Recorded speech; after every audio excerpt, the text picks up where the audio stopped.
Hello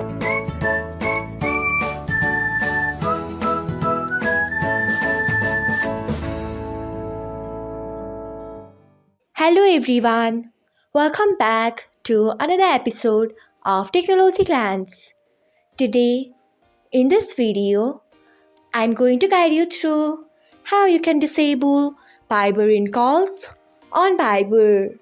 So, let's get started. Firstly, open Viber app in your device. Then tap on three dots icon. Next, tap on settings. After that, tap on calls and messages. Next, you can see the option of Viber in calls. Untick it by tapping on it.